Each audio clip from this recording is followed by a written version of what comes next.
Hi friends, എല്ലാവർക്കും സുഖമല്ലേ? അപ്പോഴേ നമുക്കിന്നൊരു ഡിന്നർ ഉണ്ടാക്കിയാലോ? അതായത് ഒരു വെറൈറ്റി ഐറ്റമാണ് കേട്ടോ. ബ്രേക്ക്ഫാസ്റ്റോ ഡിന്നറോ ആയിട്ടൊക്കെ കഴിക്കാൻ പറ്റുന്ന ഐറ്റമാണ്. നമ്മൾ സാധാരണ പുട്ടുണ്ടാക്കുന്നതിൽ കുറച്ച് വ്യത്യസ്തമായിട്ട് മണിപ്പുട്ടെന്ന് പറയും കേട്ടോ. അധികം ആരും അങ്ങനെ ട്രൈ ചെയ്തിട്ടുണ്ടോ എന്ന് എനിക്കറിയില്ല ഈ ഒരു ഐറ്റം, പക്ഷെ നല്ല ടേസ്റ്റാണ് കേട്ടോ. അതിൻ്റെ കൂടെ ഒരു മുട്ടക്കറിയും കൂടെ ഞാൻ കാണിച്ചു തരുന്നുണ്ട്. മെയിനായിട്ട് മുട്ടക്കറിയാണ് കാണിക്കുന്നത്. സൈഡിൽ ഈ മണിപ്പുട്ടുകൾ ഉണ്ടാക്കുന്നതും കൂടെ കാണിച്ചു തരാം കേട്ടോ. അപ്പോൾ നമുക്ക് വീഡിയോയിലോട്ട് പോയാലോ? എന്താ വായോ. അപ്പൊ നമുക്ക് ആദ്യം മുട്ടക്കറിയിലോട്ട് കടക്കാം. അപ്പൊ ആദ്യം ഒരു പാൻ ഒന്ന് അടുപ്പത്തേക്ക് വെച്ചിട്ടുണ്ട്. അതിലേക്ക് ഒരു തക്കാളി നല്ലപോലെ അരിഞ്ഞ് ചേർത്ത് കൊടുക്കുന്നുണ്ട്. അവിടെ ഇതുപോലെ അരിഞ്ഞെടുത്തിട്ടുണ്ട്. ഇനി നമുക്കിതിലേക്ക് എരിവിന് ആവശ്യത്തിനുള്ള പച്ചമുളക് ചേർത്ത് കൊടുക്കാം. അപ്പൊ നിങ്ങളുടെ ആ ഒരു എരിവിന്റെ അനുസരിച്ച് ചേർത്തോളൂ കേട്ടോ. ഇനി ഇതിലേക്ക് ഒരു സവാള ഒന്ന് നീളത്തിൽ അരിഞ്ഞതാണ്, അതും ചേർത്ത് കൊടുക്കുന്നുണ്ട്. അപ്പോഴേ ഞാനൊരു കാര്യം പറയാൻ വിട്ടുപോയി. നമ്മുടെ ചാനൽ സബ്സ്ക്രൈബ് ചെയ്യാതെ ആരെങ്കിലും കാണുന്നുണ്ടെങ്കിലേ പ്ലീസ് ഒന്ന് സബ്സ്ക്രൈബ് ചെയ്തേക്കണേ. അപ്പോൾ ദാണ്ടെ ഇതിന് വേവാനും പാകത്തിന് കുറച്ച് വെള്ളം ചേർത്ത് കൊടുക്കുന്നുണ്ട്. നമ്മളിതിലേക്ക് എണ്ണ ഒന്നും ചേർക്കുന്നില്ല കേട്ടോ. അതുകൊണ്ട് ഞാൻ വെള്ളം ഒഴിച്ചാണ് ഒന്ന് വേവിച്ചെടുക്കുന്നത്. അപ്പം ആവശ്യത്തിനുള്ള മഞ്ഞൾപ്പൊടി, അതായത് ഒരു 1/4 ടീസ്പൂൺ മഞ്ഞൾപ്പൊടിയും ഇനി ആവശ്യത്തിനുള്ള ഉപ്പും കൂടെ ചേർത്തിട്ട് ജസ്റ്റ് ഒന്ന് മിക്സ് ആക്കി കൊടുക്കാം. അപ്പൊ നമ്മൾ ഇതിലേക്ക് എണ്ണയും അങ്ങനത്തെ സംഭവങ്ങളൊന്നും ചേർക്കുന്നില്ല. നല്ല ഹെൽത്തി ആയിട്ടുള്ള ഒരു കറിയാണ് കേട്ടോ. ഡയറ്റുകാർക്കൊക്കെ ഒന്ന് ട്രൈ ചെയ്ത് നോക്കാൻ പറ്റിയ ഒരു കറിയാണ്.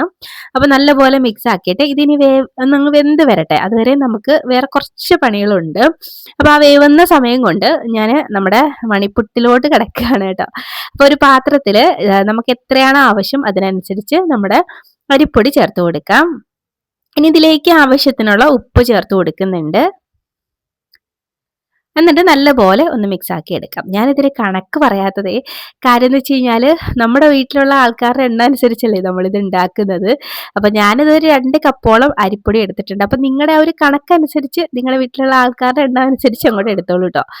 ഇനി നമുക്ക് നല്ല തിളച്ച വെള്ളം ഒഴിച്ച് ഇതൊന്ന് മിക്സ് ആക്കി എടുക്കണം. ഇതൊന്ന് കുഴച്ചെടുക്കാനുള്ളതാണ്. അപ്പം കുറേശ്ശെ ആയിട്ട് വെള്ളം ഒഴിച്ച് ഒന്ന് ഇതുപോലെ മിക്സ് ആക്കി എടുത്താൽ മതി. നമ്മുടെ ഇടിയപ്പം ഉണ്ടാക്കൂലേ, സെയിം അത് തന്നെയാണ് പരിപാടി. ഇടിയപ്പം അല്ല, ഇടിയപ്പം ഉണ്ടാക്കുന്ന പോലെ തന്നെയാണ് മാവ് പ്രിപ്പയർ ചെയ്യുന്നത് കേട്ടോ. അപ്പം ഇതുപോലെ കുറച്ച് വെളിച്ചെണ്ണ കൂടെ ചേർത്ത് കൊടുത്തു കഴിഞ്ഞാൽ മാവൊക്കെ നല്ല സ്മൂത്ത് ആവും, നല്ല അയഞ്ഞു വരും കേട്ടോ, നല്ല സോഫ്റ്റ് ആവും. അപ്പൊ അതുകൊണ്ട് കുറച്ച് വെളിച്ചെണ്ണയോ നെയ്യോ ചേർത്ത് കൊടുക്കാം കേട്ടോ. അപ്പൊ ഞാൻ കുറച്ച് വെളിച്ചെണ്ണയാണ് ചേർത്ത് കൊടുത്തത്. ഇനി നല്ലപോലെ ഒന്ന് മിക്സ് ആക്കിയതാണ്ട് ഈ ഒരു പരുവത്തിൽ എത്തിയതിന് ശേഷം ഇനി നമുക്കിതിലേക്ക് വെള്ളമൊന്നും ചേർക്കണ്ട. അപ്പൊ വെള്ളം കൂടി പോവാതിരിക്കാൻ ഒന്ന് ശ്രദ്ധിച്ചേക്കണേ. അപ്പൊ നമുക്കിനി കൈവച്ച് തൊടാൻ പറ്റുന്ന ആ ഒരു ചൂടെത്തുമ്പോഴേക്കും നമ്മൾ ഇതുപോലെ ഒന്ന് കുഴച്ചെടുത്താൽ മതി. അപ്പൊ നമ്മുടെ ഇടിയപ്പത്തിന്റെ മാവ് കുഴച്ചെടുക്കുന്ന പോലെ തന്നെയാണ്. ചിലപ്പം ഇടിയപ്പം നമ്മൾ ചൂടുവെള്ളത്തിലോട്ട് മാവിട്ട് വാട്ടിയെടുക്കുന്നവരും ഉണ്ട്. അങ്ങനെ ചെയ്താലും മതി കേട്ടോ.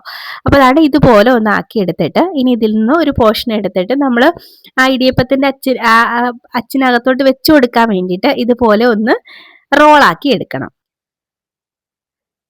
ഇനി ഇടിയപ്പം ഉണ്ടാക്കുന്ന ആ പാത്രത്തിലോട്ട് ഇതങ്ങോട്ട് വെച്ച് കൊടുക്കണം. അപ്പൊ ആദ്യം നമുക്ക് ഇതിലേക്ക് അകത്തിടാനുള്ള അച്ചിടാം. ദാണ്ട് ഇത് കണ്ടോ, അത്യാവശ്യം വലിയ കുഴിയുള്ള അച്ചാണ് ഞാൻ ഇട്ട് കൊടുത്തേക്കുന്നത്. ഇനി ഈ മാവ് വെച്ച് കൊടുക്കാം.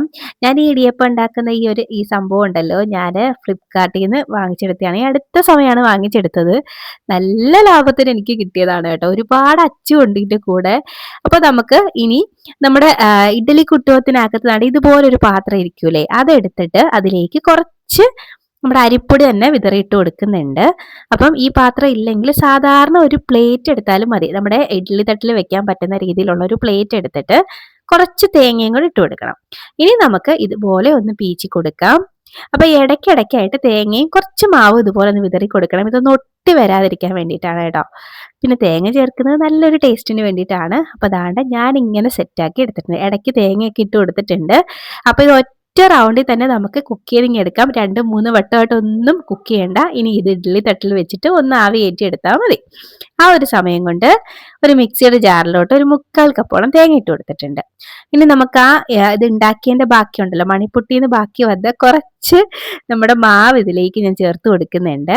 അപ്പൊ നിങ്ങളുടെ കയ്യിൽ ഇങ്ങനത്തെ മാവ് ഇല്ലെങ്കിൽ കുറച്ച് അരിപ്പൊടി ചേർത്ത് കൊടുത്താലും മതി.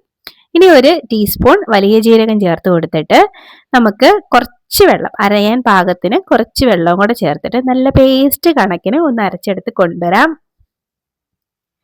അപ്പൊ ഈ അരിപ്പൊടി ചേർക്കുമ്പോൾ കറിക്ക് നല്ലൊരു തിക്നെസ്സും ഒരു ക്രീമിനെസ് ഒക്കെ കിട്ടും കേട്ടോ. അപ്പൊ അതാണ്ട് ഞാൻ ഇതുപോലെ ഒന്ന് അരച്ചെടുത്തിട്ടുണ്ട്. ഇനി നമുക്ക് ഒരു ബൗളൊന്ന് എടുത്ത് വെക്കാം. അതിലേക്ക് ഞാനൊരു 3 മുട്ട പൊട്ടിച്ചൊഴിക്കുന്നുണ്ട്. അപ്പൊ നിങ്ങളുടെ ഇഷ്ടത്തിനനുസരിച്ച്, ആൾക്കാരുടെ എണ്ണം അനുസരിച്ച് മുട്ടയുടെ എണ്ണം കൂട്ടാം കേട്ടോ. അപ്പൊ ഞാനൊരു 3 എടുക്കുന്നുള്ളൂ.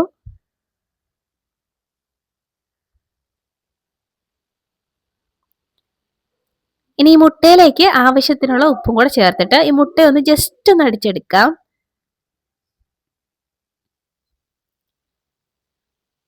ഇപ്പൊ ദാണ്ട ഒന്ന് അടിച്ചെടുത്തിട്ടുണ്ട്.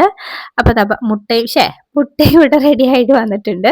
ഇനി നമുക്ക് നമ്മുടെ കറി ഇവിടെ ദാണ്ട നമ്മൾ വേവാൻ വെച്ചിരുന്ന സംഭവങ്ങളൊക്കെ വെന്ത് വന്നിട്ടുണ്ട്. അപ്പൊ ദാണ്ട് ഈ മുട്ട ഇതിന്റെ മുകളിലോട്ട് അങ്ങ് ഒഴിച്ചു കൊടുത്താൽ മതി. ഒഴിച്ചു കൊടുത്തിട്ട് നല്ലപോലെ ഒന്ന് മിക്സ് ആക്കി എടുക്കണം. ഈ മുട്ടയൊക്കെ പെട്ടെന്ന് തന്നെ ഇങ്ങനെ വെന്ത് ഒന്ന് സെപ്പറേറ്റ് ആയിട്ട് വരാൻ തുടങ്ങും. അതുവരെ നമുക്കൊന്ന് മിക്സ് ആക്കി കൊടുക്കണം.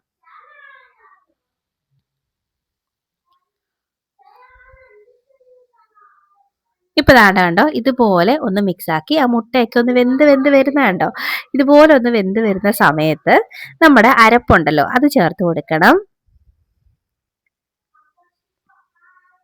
ഇനി ആ മിക്സിയുടെ ജാറിൽ തന്നെ കുറച്ച് വെള്ളവും കൂടെ അങ്ങോട്ട് ഒഴിച്ച് ഇതിലേക്ക് ഒഴിച്ചു കൊടുക്കാം. അപ്പൊ വെള്ളം ഒഴിക്കുന്ന സമയത്ത് കുറച്ചും കൂടെ തോനെ വെള്ളം ഒഴിച്ചോളൂ കേട്ടോ. കാര്യം ഇതിലേക്ക് അരിപ്പൊടി ചേർത്തേക്കുന്നതുകൊണ്ട് തന്നെ പെട്ടെന്ന് അങ്ങ് തിക്കാവാൻ തുടങ്ങും. അപ്പൊ കുറച്ചും കൂടെ വെള്ളം ചേർത്ത് ഒന്നങ്ങ് മിക്സ് ആക്കി കൊടുത്താൽ മതി.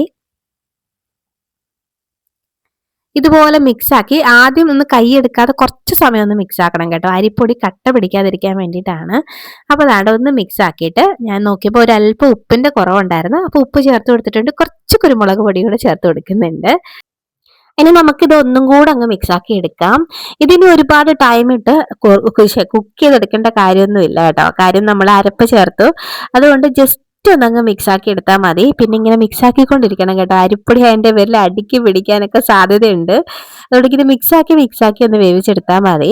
കുറച്ച് മല്ലിയിലയും കൂടെ ചേർത്ത് കൊടുക്കുന്നുണ്ട്. അപ്പൊ മല്ലിയിലയോ കറിവേപ്പിലയൊക്കെ ചേർത്ത് കൊടുക്കാം.